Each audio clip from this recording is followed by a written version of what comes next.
Yeah, I know. It's flown by. It's flown by. And then so much has happened since then as well. Well, that's Uh, where I wanted to start. Yeah, what's new? so the newest thing is we have a beautiful little boy who's a little brother to our four-year-old son. Our four-year-old son is going to school this year. So we've got a little boy. His name's Ravi. He's 4 months old.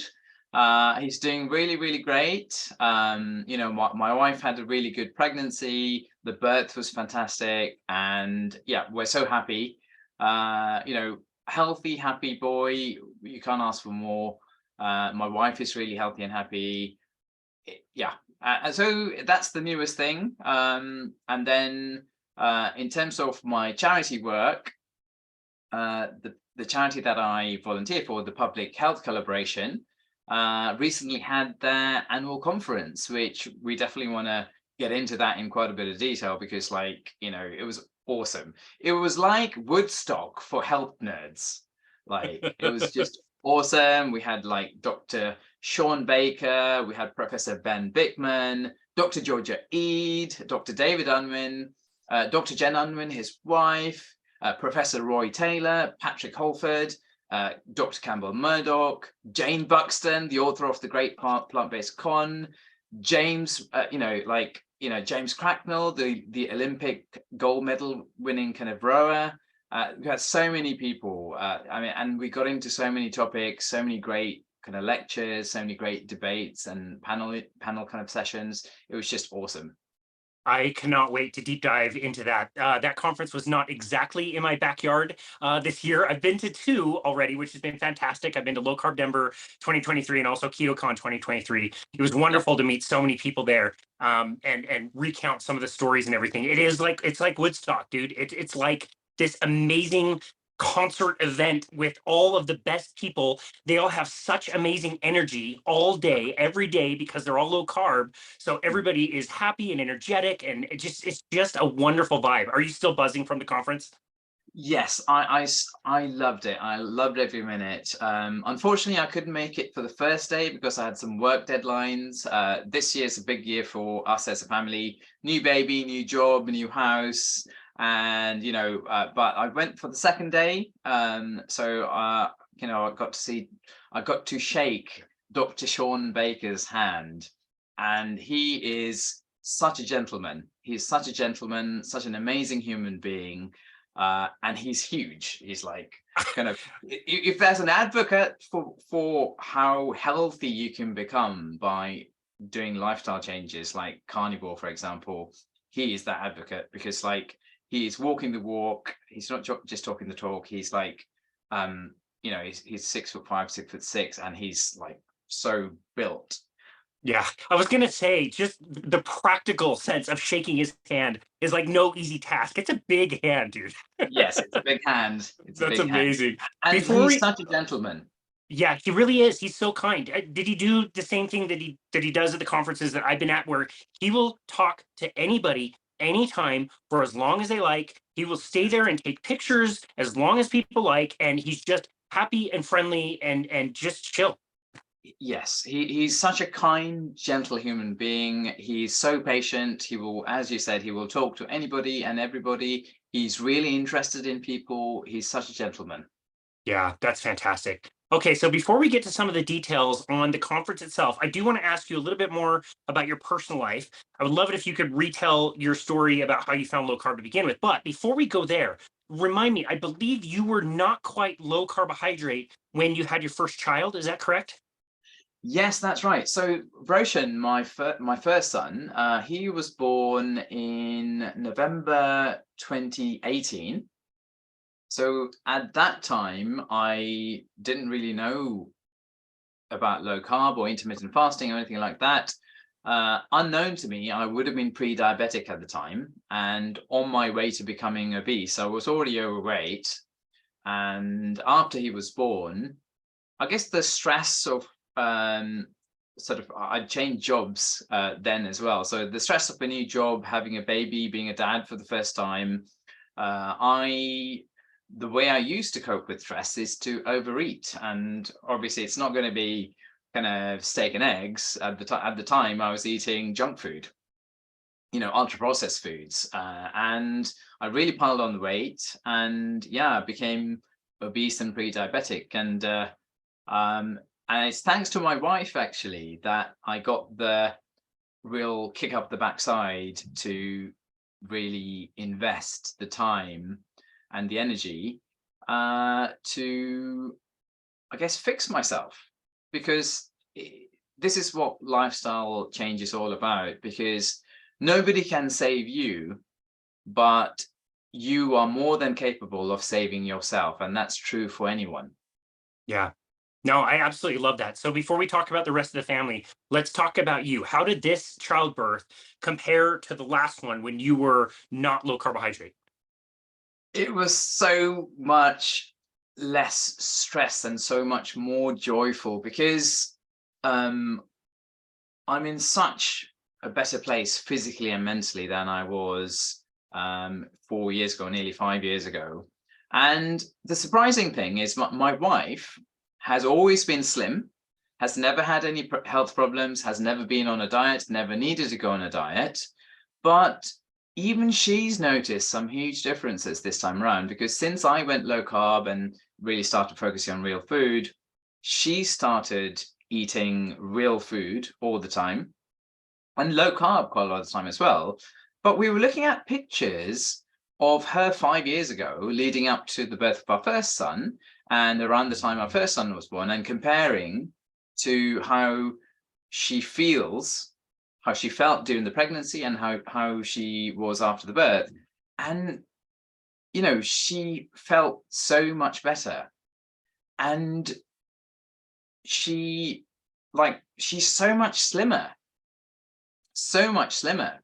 Like, she had zero weight gain, other than the baby and the baby bump. She had zero weight gain during the pregnancy, and she was eating a lot, like as in a lot. She was eating a lot of real food. We're talking steak, eggs, fish, things with butter and double cream, fresh veggies, fruit, full fat yogurt.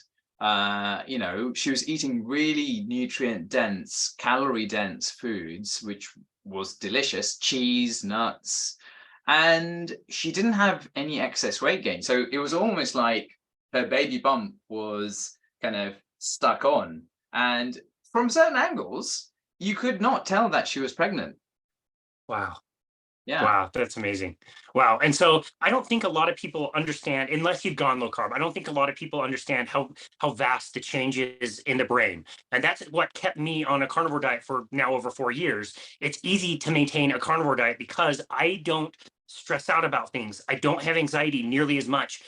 Even silly things, like if I goof something up or like forget something in another room, or yeah, make a mistake with something, it's so much easier to just like shrug it off, and you think of a solution really quickly, where before it would almost like ruin my afternoon, or I'd get mad at myself, be down on myself. Like, your brain really changes. It's vastly different on a low carbohydrate diet. Yeah, yeah, absolutely. And I'm really interested in the whole mind-body connection, and the connection between what we eat and the quality of what we eat and our mental health, because people like Dr. Chris Palmer, Georgia Ede, and then you recently, I think, spoke to, who was it? Sort of, what guy from Scotland? So you had one Oh, of your Rachel most Brown. recent episodes. Rachel Brown. Oh, Dr. Rachel Brown, and also who she works with, Yeah. right? Yeah, Ali. Ali Houston. Ali Yeah. Houston, huge fan of his, huge fan of his. So I'm really interested in the interconnection between what we eat and our lifestyle and our mental health. Yeah, I think it's so important to talk about, and it is kind of overlooked, but those wonderful people are helping to bring this message forward a little bit more and talk Yeah. about how important keto and low carb is for brain health, which is wonderful that the message is getting out. Okay, so with the kids, you transitioned. I'm assuming you transitioned your child over to a diet similar to what you and your wife were eating. I'm assuming he's having lots of whole foods and things like that. Like, how is he doing health wise? He is doing fantastic. He's doing fantastic. He's such a healthy, happy, active, lean boy, and he eats like a horse. Like he's got this massive appetite. I've seen him put away sort of a man-sized, about 2/3 of a man-sized steak, cooked medium rare. He's eaten steak tartare. Like he's eaten chicken livers. Like he's eaten a lot of stuff that a lot of kids won't eat, because from day one, when we transitioned him onto solid foods, we did baby-led weaning, and we've always had the policy of there's no such thing as food for adults and foods for children. They're just going to eat what we eat, and it's whole natural foods, home prepared, home cooked. And yeah, he eats really, really well. The only thing I'm sad about is that his nursery is working under the current paradigm of healthy whole grains, and well, healthy in quotation marks, obviously. So they're feeding him quite a few ultra processed foods, because most bread that you buy these days is an ultra processed product. So they don't really feed very much meat or fish to the kids. They're going a bit more plant-based or vegetarian, that kind of direction. But at home, he has whole foods that are home prepared, minimally processed. Yeah. And he's doing great. That's amazing. Okay. It was Olivia Quadjo who also lamented the fact that when her kids go to school, they're fed whatever they're fed, and she's got to pay for it. And yeah, she does the best she can to like prepare meals and everything. We're going to talk about Olivia quite a bit in this conversation. But I Yeah. want to say that she was probably one of the first ones that made me kind of change my mind about this. I've talked to so many parents on the show, enough to the point that I believe it's you can get kids onto a better diet. Oh You can yeah. do it. You can do it at home. She changed my mind in the sense that the kids actually end up preferring it.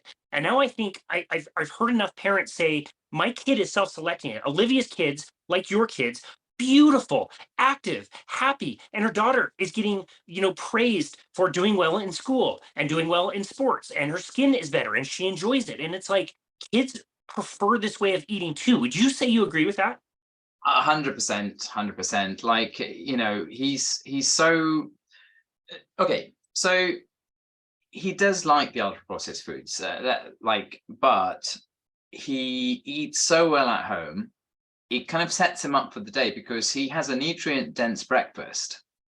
That means he's going to be less vulnerable than a lot of other kids when he's at nursery, because he's already had a nutrient dense, protein rich breakfast which is full of natural healthy fats, natural proteins, animal based proteins, because he eats quite a lot of eggs, eggs, ham, beef, all of these nutrient dense foods. So when he goes into nursery, yes, for lunch he'll be given something ultra processed with bread and various things, but he's going into it from a point of satiation already.